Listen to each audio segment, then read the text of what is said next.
नमस्कार, मैं हूं कुमार अनिल। डॉक्टर भीमराव अंबेडकर की पुस्तक बुद्ध और उनका धम्म, इसकी 22वीं कड़ी लेके मैं उपस्थित हूं। इस कड़ी में हम देखेंगे कि आज संसद में जो मंत्री शपथ लेते हैं, प्रधानमंत्री शपथ लेते हैं, उसमें बुद्ध की बात भी आती है। उस शपथ में 4 पंक्तियों की शपथ में भी वो बात आती है जो बुद्ध ने कही है, बुद्ध ने जो शिक्षा दी है, बुद्ध ने जो रास्ता बताया है, वो बात उसमें आती है। ये हम देखेंगे।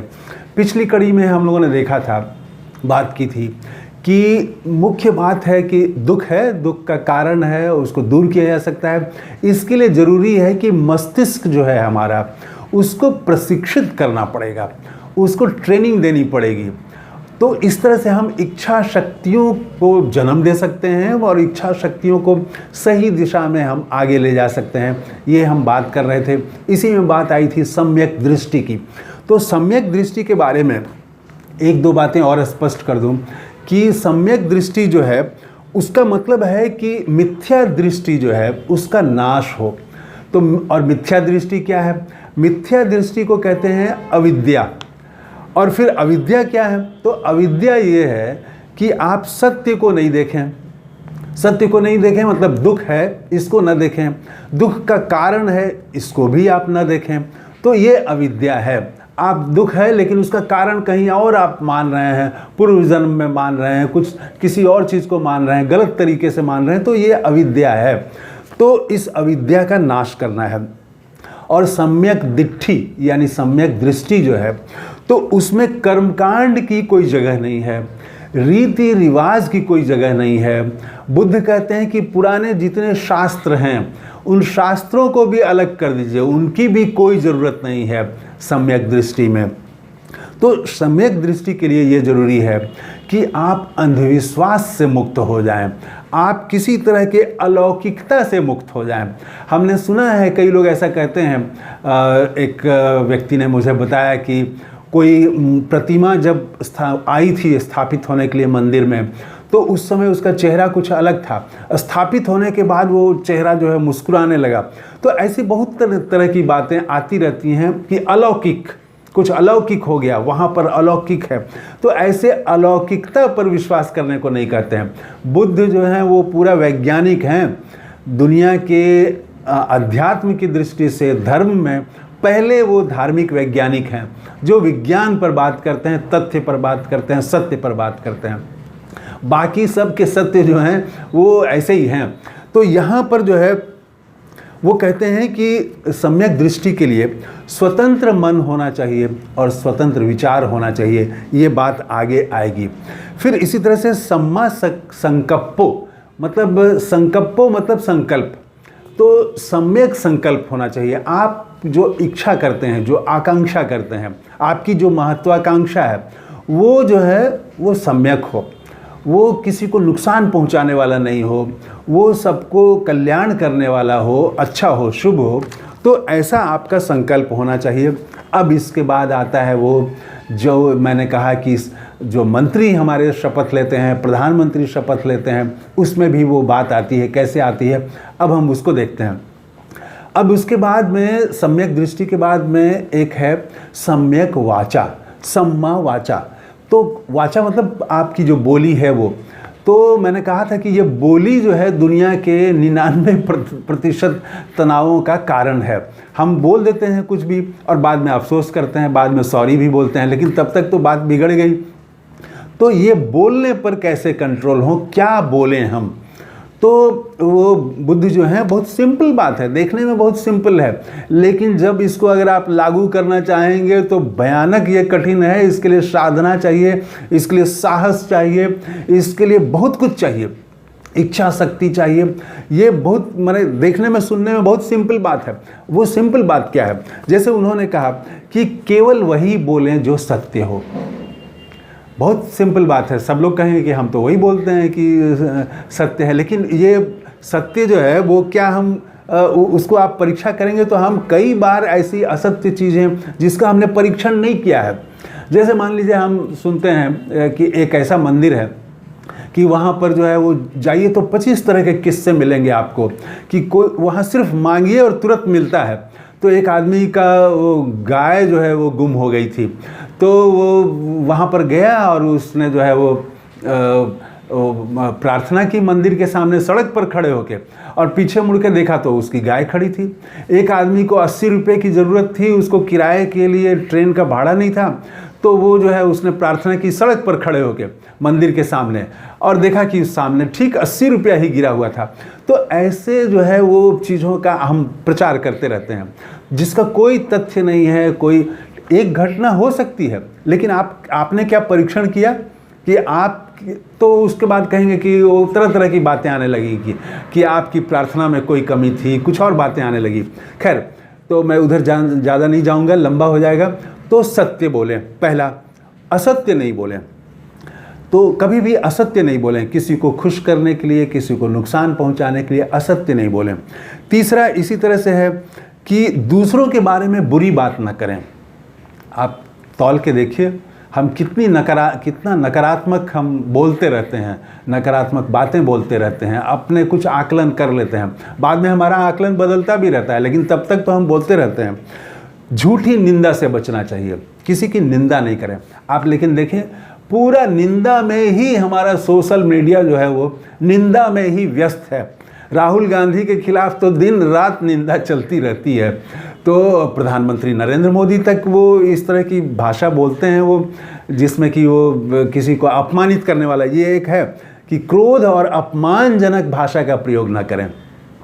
किसी को आप पप्पू कह रहे हैं राजनीति में, किसी को शहजादा कह रहे हैं, ये तो अपमान करने वाली भाषा है, ये ठीक नहीं है। बल्कि आप कहें तो राहुल गांधी की आलोचना करें, आपको अधिकार है, लेकिन वो तर्कपूर्ण हो, विवेकपूर्ण हो। अपमानजनक भाषा में किसी की भी आलोचना नहीं करनी चाहिए, ये बुद्ध कहते हैं।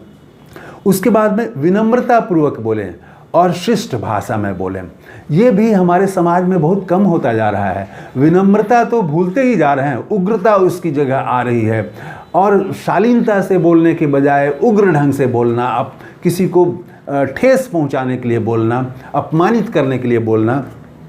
निरर्थक और मूर्खतापूर्ण बातों में मगन मत रहिए आप।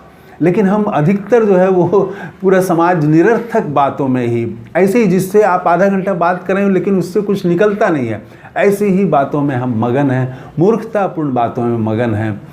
तो ये है, तर्कसंगत और उद्देश्यपूर्ण बात करें।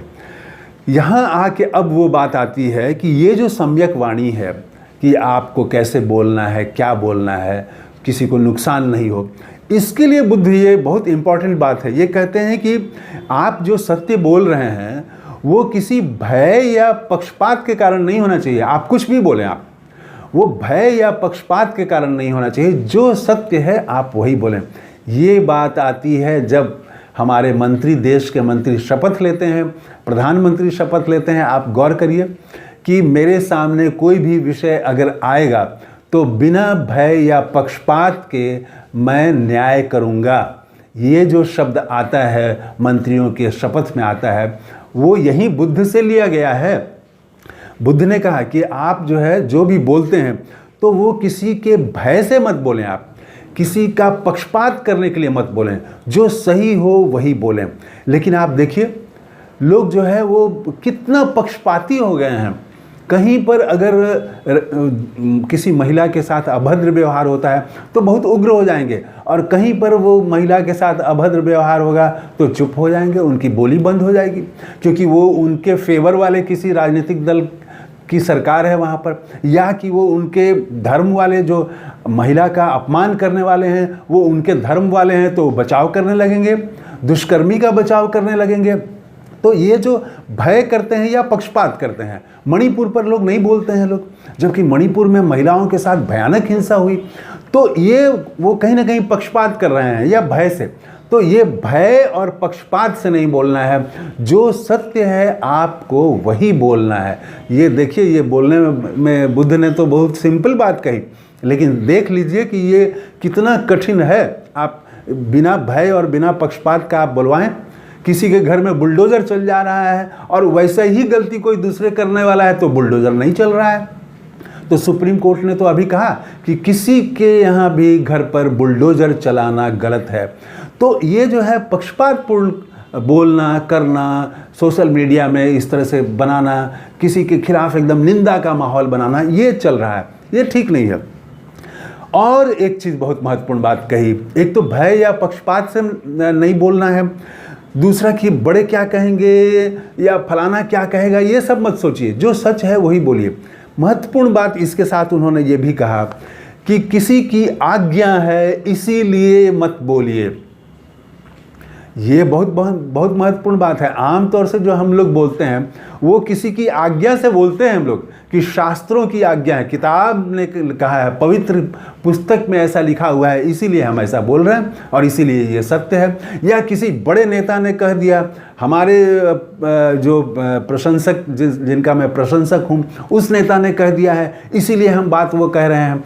तो ये जो है किसी की आज्ञा से नहीं बोलना है, और किसी को लाभ पहुंचेगा इसलिए नहीं बोलना है, किसी को हानि पहुंचेगा इसलिए नहीं बोलना है। ये बहुत महत्वपूर्ण बात बुद्ध की बातों में है। बातें हमने बहुत सिंपल देखी बुद्ध की, लेकिन उसको जीवन में जब आप उतारेंगे तो कठिन है, लेकिन इस कठिनाई को पार करेंगे तो फिर देखेंगे कि दुख का वो विनाश शुरू हो जाता है, आदमी एक दूसरा आदमी बन जाता है, एक नया आदमी बन जाता है। इसके बाद आता है सम्यक वाणी, के बाद आता है सम्यक व्यवहार। तो व्यवहार कैसा हो, इसको भी निर्धारित किया बुद्ध ने कि आपका व्यवहार जो है वो कैसा हो, और आपकी आजीविका, कि आप जो कमा रहे हैं, रोटी के लिए जो कमा रहे हैं, तो रोटी के लिए साधन जो है आपका वो सही होना चाहिए, उचित होना चाहिए, शुभ होना चाहिए, किसी को नुकसान पहुंचाने वाला नहीं होना चाहिए, गलत कार्य नहीं होना चाहिए, फर्जी काम करके आप धन मत कमाएं। आजकल ये सब खूब चल रहा है। तो आजीविका किस तरह से करनी है, ये सब भी उन्होंने बताया। ये सिंपल बातें हैं देखने में, लेकिन आप जब करने जाएंगे, इसको लागू करने जाएंगे, तो बहुत तरह की बाधाएं आएंगी, और उन बाधाओं को कैसे रोकना है, कैसे इस मस्तिष्क को ट्रेनिंग देनी है, ये हम आगे बात करेंगे कि क्या क्या बाधाएं हैं और उन बाधाओं को कैसे दूर किया जा सकता है। उसके लिए कोई कर्मकांड नहीं है, याद रखिए, बुद्ध के यहाँ कोई कर्मकांड नहीं है, बुद्ध के यहाँ कोई वो ऐसा कुछ विधि विधान नहीं है, वो एकदम वैज्ञानिक बातें हैं, तर्कपूर्ण बातें हैं। उन्होंने तो कह दिया कि किसी ने कहा है इसलिए आप मत बोलिए। इसमें वो खुद को भी बोल रहे हैं कि बुद्ध ने कहा है इसलिए आप मत बोलिए, आप खुद भी टेस्ट कर लीजिए। इसीलिए उन्होंने कहा आप दीपो भव। तो आप जो है वो जब जाएंगे तो कैसे वो मस्तिष्क को ट्रेनिंग देंगे आप, और क्या क्या बाधाएं आएंगी, और कैसे ट्रेनिंग देके आप एक दुख को दूर कर सकते हैं और अच्छा एक व्यक्ति बन सकते हैं, अच्छा आप खुद बन सकते हैं, दूसरे को कैसे खुद बना सकते हैं। तो ये जो है ये प्रैक्टिकल बातें, साइंटिफिक बातें, मनोवैज्ञानिक बातें, ये हम अगली कड़ी में करेंगे। इस कड़ी में इतना ही।